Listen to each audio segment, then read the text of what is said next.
Blog Talk Radio. Hello, everyone. Good morning. This is Lori Smith on Blog Talk Radio. It is 6 o'clock here in the morning, Friday morning, September the 24th, and I'm happy to be here. This is One Child Abuse Survivor to Another.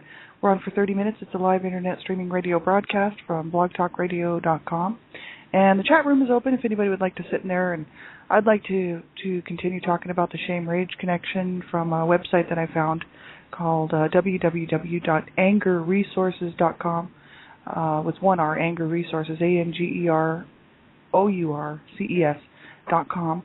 And it's a very interesting article. I'm very much getting a lot out of it. It's sort of to do with the connection of abuse and child abuse and the connection between shame and rage.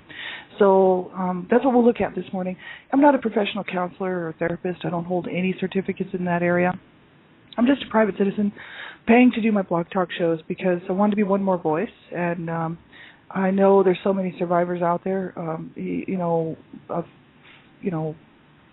child abuse, domestic violence, domestic abuse, sexual assault, and you name it. There's so many people out there who have been, so wounded and so hurt. And I thought, I just want to be one more voice just to add to all the other voices out there, who are speaking out against abuse and standing up for children. And so that's why I'm doing these shows, and I thought I'd include one show on survivor issues because nobody's really talking about all the stuff that adult survivors have to deal with after growing up and being, living in an abusive environment of any kind.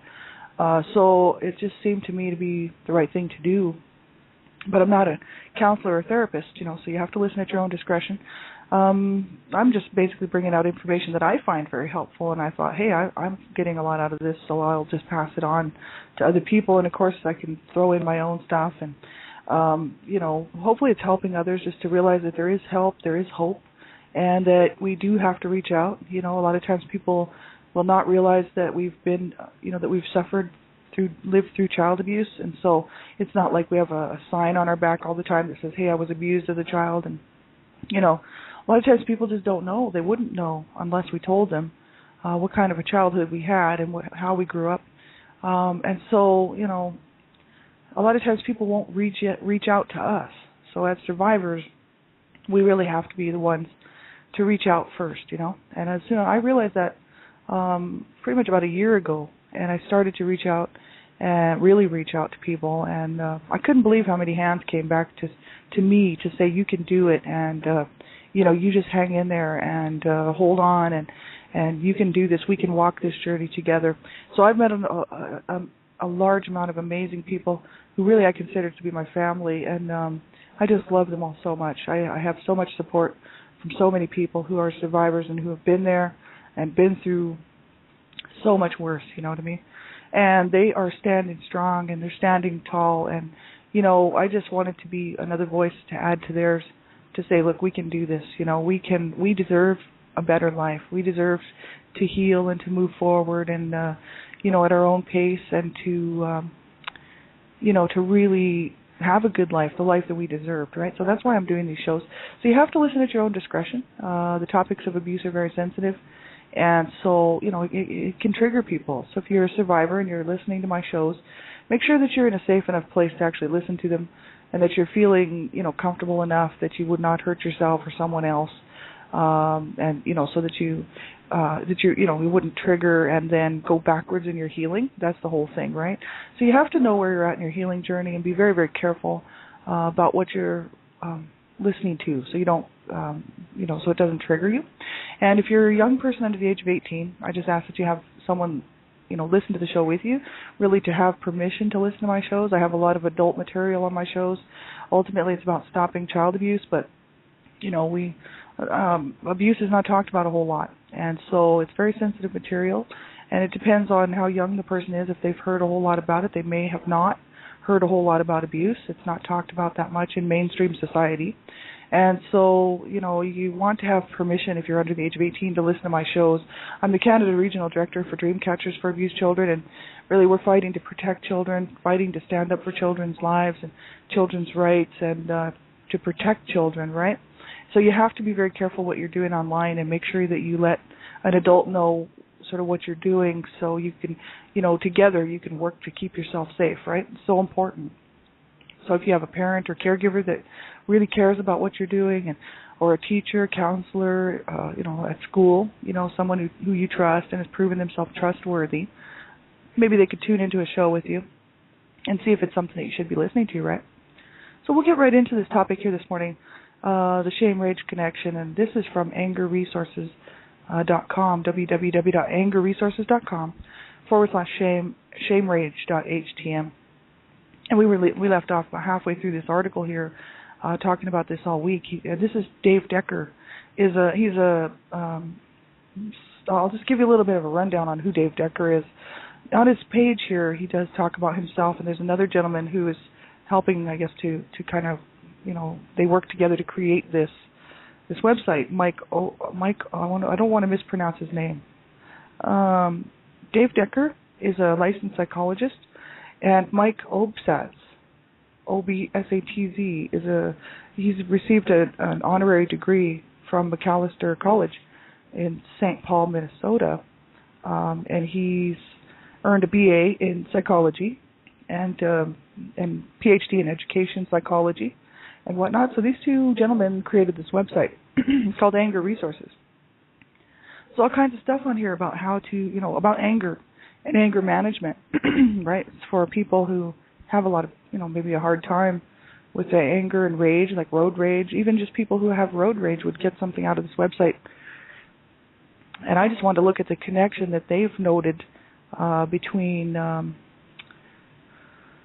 shame and rage in regards to child abuse or being, abused as a child, right? So I think that they have some good information here. And they said basically that someone else wrote a life script for us, because that's what our parents and caregivers do. And the people in our lives when we're children, people write a script for us and we're expected to play it out.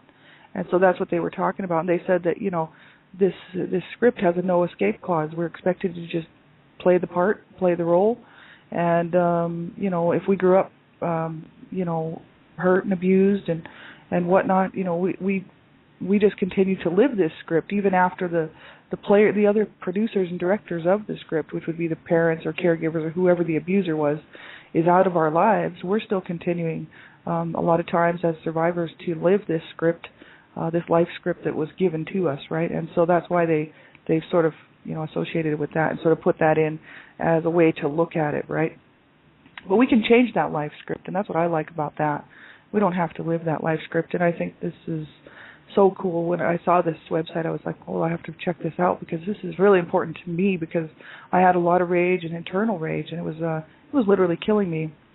And I used to actually allow it to come out towards other people. Then I started to realize that wasn't right, and that no one deserves to be treated badly, right? So I started to change up my behavior. Then, of course, a lot of it was internalized, and so it was killing me. I was nice to everybody else around me and trying to be a very good person, and yet in the meantime I had a lot of rage and anger inside of me that was just eating at me and killing me slowly, right? And so, because I didn't want to hurt anybody else, so I was thinking, well, the only thing I can think of doing is hurt myself. And because something had to get hurt here because of the whole situation, right? And that's the bad part, that whole self-destructive type behavior, right? And I mean, I lived like that for a long time. I could go to work and have a good time and go and do things with people and have a great time, and then I'd come home, sit on the couch, and all the anger and the rage and the shame and the from the abuse that I suffered as a child would come back, and I'd be sitting there just going, how long do I have to endure this? How long do I have to continue to live like this? And so this was 4 years ago, when I was sitting on the couch and actually began my healing journey, my real healing journey. So it's been a while. It's a process that we have to go through. But I think that this website's really interesting. So we'll continue looking at this, and I'll scroll down here to where we left off. So our self-talk, from what people have told us, in the past, whether whoever the abusers were in our life, might have said things like, well, you're a loser, or you're never going to amount to anything, or you're worthless or stupid, which I heard quite a bit growing up. We take that on as and possibly believe it as survivors, right? And might actually believe that what the abusers, were saying is true, what other people were saying is true, right? And it's totally not. It was their own inability to deal with life and to deal with things that cause them to say things like that, because children just don't deserve that kind of treatment, right? They really don't. And so as survivors, we have to realize that it was not our fault. And there's no possible way that, it could have been our fault. Children are not to blame. It's the adult or the caregiver in the situation who's the adult who should have known better. And unfortunately, we pay the price for it, right? And so it says that shame is often accompanied by a belief that we are powerless and being victimized by everyone and everything around us, right? We sort of talked about this part of the website here that he's talking about. And they said that, sadly, however, shame often promotes your willingness to take negative and self-destructive risks, such as drinking and driving, right, verbally, physically assaulting others, which can only creates consequences and even more shame, right? And then it says that often beginning to recognize and address your shame feels overwhelming, depressing, and shaming in itself, right? It is not a pleasant task, but identifying the roles chosen for you by others and then actually rewriting the script you have been given into the script you wish to play is the process that has to occur in order for anything to change. And you are the only one who can do it, with the help of others who truly care about you in the present. And so that's the whole thing, right? We don't have to continue living that script that was written for us. We can create and make our own script. We can rewrite it. And I like that. That is such a good, sort of a different way of looking at it, right? It is going to be up to us. We're really the only ones that can do it. And that's what I realized 4 years ago was that, hey, I can't expect somebody to take away this pain. How could they possibly do it? I had been expecting that somebody would show up in my life and care enough about me, because, I had people who cared about me in my lifetime, that they should have been able to take away the pain, and take away the hurt and the damage done. And, of course, they couldn't do that, right? And so I was living in this unrealistic, sort of life that thinking, oh, someday somebody's going to come along and my pain will just be taken away. And really, I realized 4 years ago that I was going to have to do it. No one else was going to be able to do that for me. I had to learn how to self-nurture. I had to learn how to love myself and how to love that inner wounded child that was inside of me that, had been sitting there for so long on her own, with no love, no nurturing, no care. And she was raging. She was right upset, you know what I mean? And I knew this. I could feel it inside of me, right? And I thought, I'm going to explode, at some point. How can I keep going like that, right? And so 4 years ago, I always say I made a deal, with God, but I didn't do that. What I did was I said to myself, I said, you know what? And to God, I said, I'm not going to ever consider ending my life again. I'm never, ever going to consider self-injuring again. I'm going to fight to live. That's what I said 4 years ago. I'm like, I'm going to fight to live, and I'm going to win this fight that my parents started before I was even born. And I'm on that journey right now, and I'm going to win. And that's a good feeling, because prior to 4 years ago, I was always sitting around thinking, that I could end my life, and then I'd get so frustrated I'd want to self-injure, and these flashbacks and memories would just be continually coming around and just devastating me. And of course, I didn't really look to see how I could learn to cope with this stuff, and I never really checked into it. I never really looked at myself as a survivor. That's pretty much why I kind of looked at myself as always just this person who was functioning quite well after growing up in the home that I had grown up in. But I never looked at myself as maybe somebody who needed help, as far as survivor issues, because I never really looked into it, never got any help, see. So I started to look around, see what was out there, and I started realizing that, hey, I need to learn how to cope. I need to learn how to deal with this so I can move forward and have a good life, and get over this, right? So, and it's not like, they always say, so many people say to survivors, oh, can't you just get over it? It's like, well, can you live 5 minutes in my shoes? I don't know. Would you be able to get over it? I don't know. It's tricky, right? It's always funny when people say stuff like that, because it's like, could you survive 5 minutes in my shoes as a child? Probably not. You'd lose your mind. You'd probably just die on the spot just from sheer shock and trauma. We were when children are abused and it just continues year after year after year, they, their ability to tolerate more trauma kind of becomes sort of part of their life. So it's like, you go through one traumatic year and then, the next year's coming and it's coming. and your life doesn't get any better, but it just seems to kind of keep moving forward like on a little sort of a little train going up a set of tracks, and it just, you learn how to tolerate more abuse until it finally becomes your life, and it's more, and then it's what shouldn't be normal and what shouldn't be reality is your reality. The abuse and the suffering and the trauma and the damage is done. And so, you just learn to be able to roll with the punches, right? That's that whole saying, roll with the punches. And so whatever's thrown at you, whatever, you just learn to deal with it on, in the best way that you can. And so then when you're an adult, you have to try to go back and figure out, first of all, we didn't deserve that. Second of all, rewrite our own script and say, I didn't deserve that. I deserved so much better. And so, this is such interesting material here for me.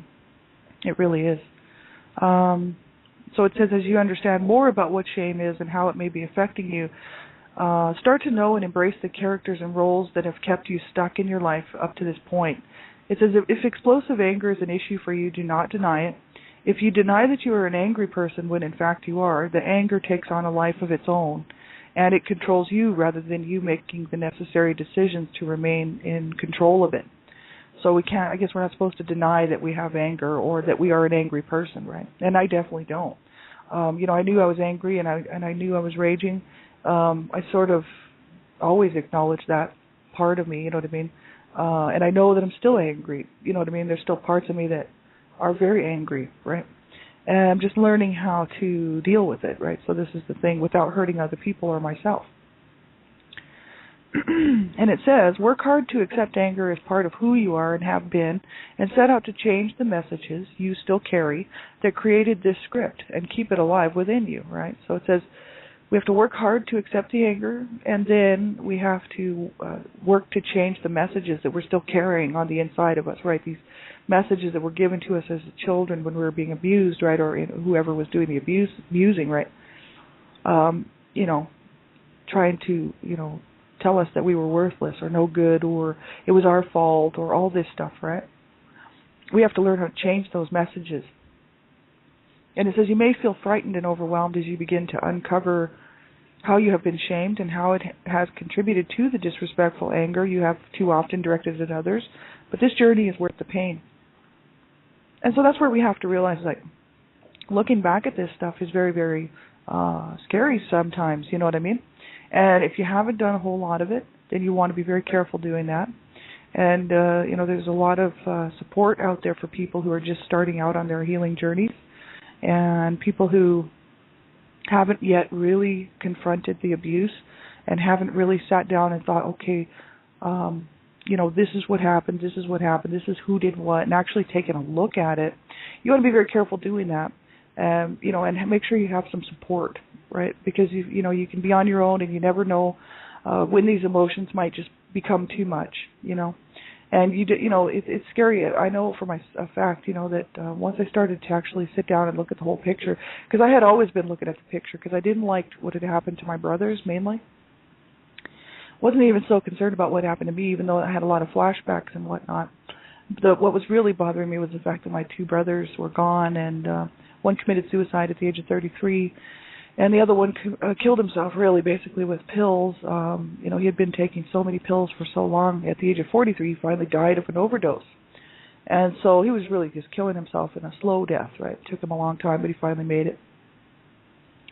And that's, that's what bothered me. I was really quite upset about that, and just thinking nobody knew what they went through when they were growing up and how hard it was for them to grow up with this insanity in the home, you know what I mean, and abuse and abusive environments and horrible treatment, from my parents.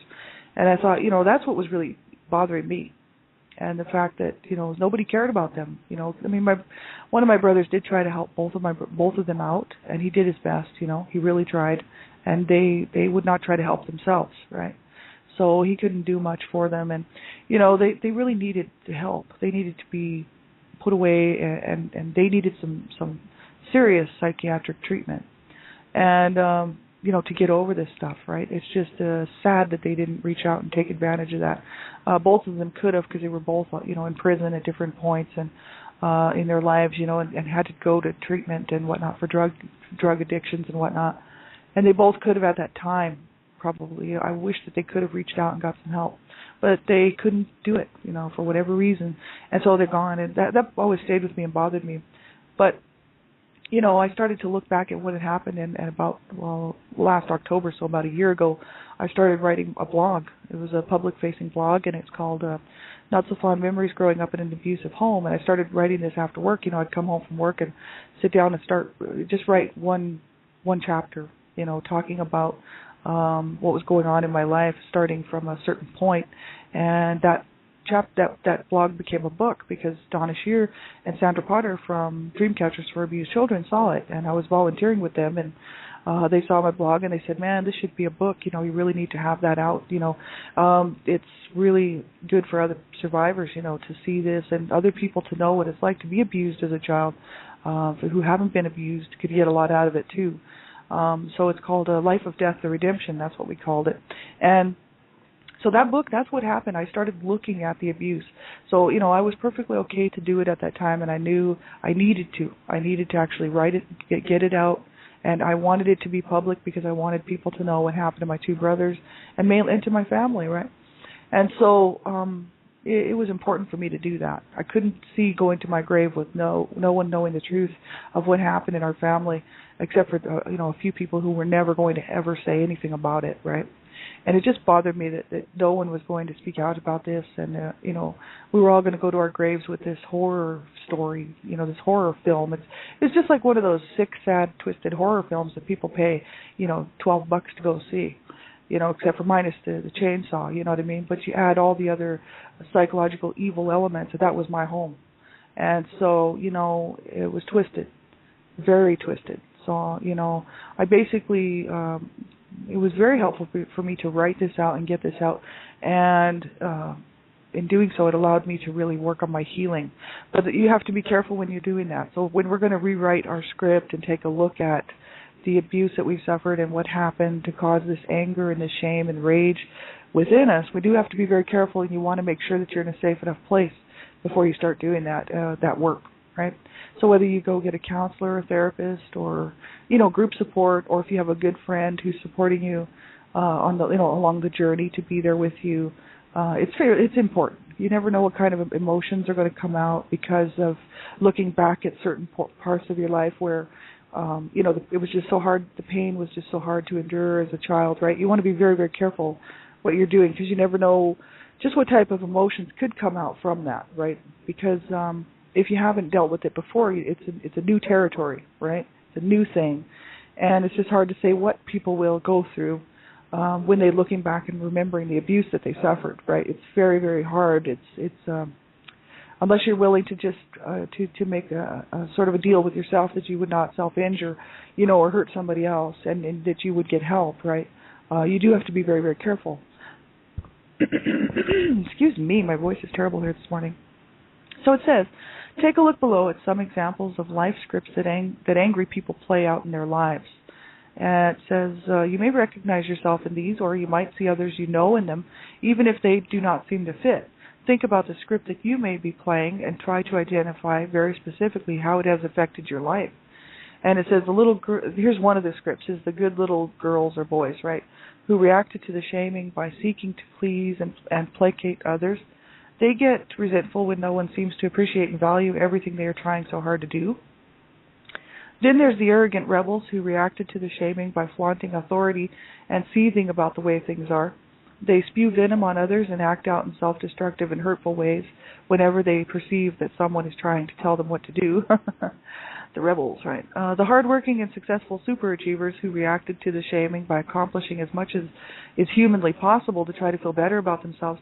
They become tense, stressed, and angry when the achievements never seem to be enough to really allow them to feel okay about themselves, and when there's never any time for themselves and those they say they love. There's the self-sacrificing, long-suffering martyrs who, who reacted to the shaming by devoting their lives to looking after and taking care of others. They become annoyed when they don't get the credit and thanks they think they deserve, and when there is no one there to help take care of them. And there's the saviors. This is really good. I relate to all of this stuff, right? I know people, and I myself am see myself in a lot of this too. The saviors who reacted to the shaming by taking on the job of rescuing those around them who are continually floundering in their lives, right? That could be me. They become irritated when no one seems to be willing and able to take care of themselves so that they can actually find time to focus on their own lives. Okay, that's not me. The perpetual victims who react to the shaming by feeling constantly persecuted by others. Their anger is manifested by their ongoing cynical and fearful view of life and the self-fulfilling belief that others will eventually disrespect and hurt them. That's the victims. Here's the underachieving losers who reacted to the shaming by never seeming to be able to get it all together. They feel furious or depressed that their lives are not turning out the way everyone else seems to be living.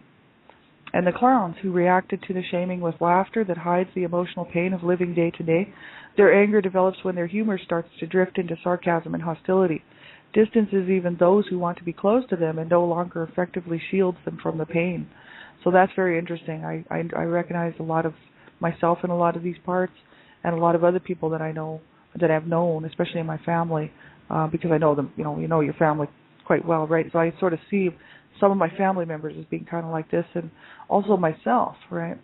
And that's very, very interesting to take a look at. So these would be roles that we would take on, right, because of the abuse or because of the shaming incident, right? So it says it is critical to realize that the original shaming you experienced was not your fault, and you did not deserve to be shamed. So that's just it, right? How could it be our fault? It says you were not responsible as a child for the shaming script that others wrote for you. As all children do, you believed what you were told by parents, teachers, peers, and other directors in your life. This is especially true when the shamers were the people who you were supposed to be able to count on, and your vulnerability and fear kept you captive in a shame-based drama. It says, but in the present, you are the one who is responsible to change your life script. So that's just so true, right? We are the only ones that can do it. It says no one else will or can do it for you. Your shame is your responsibility as an adult, and the disrespectful anger towards yourself or others that flows out of the shame is your responsibility as well. Yeah, because as adults, right, it's our behavior, it's our deal, it's our problem.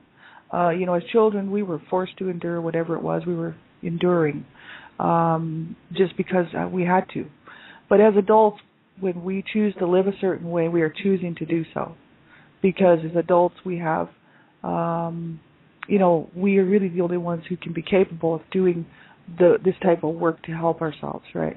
To whatever kind of, whether it's getting some help, seeing a counselor, therapist, going to group support, doing self-nurturing, really working on our healing, learning how to deal with the anger and the rage and the shame.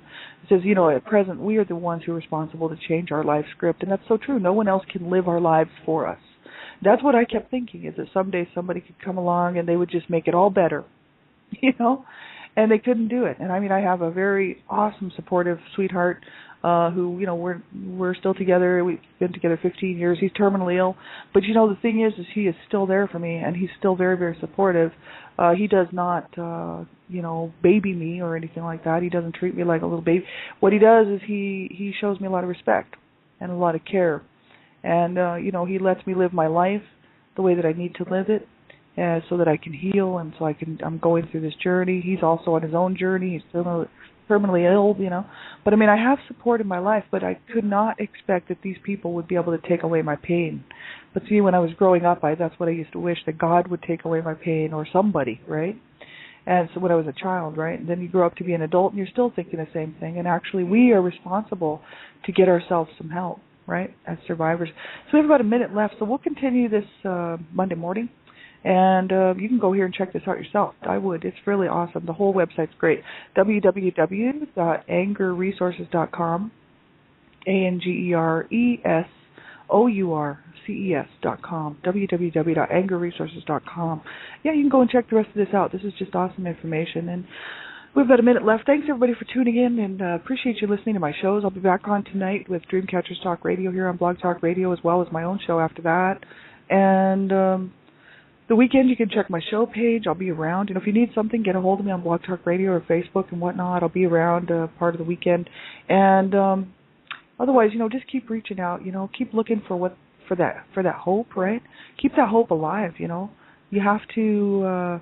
We have to do it. We do count. We do matter. We deserved so much better, and that's what I'm here to tell you.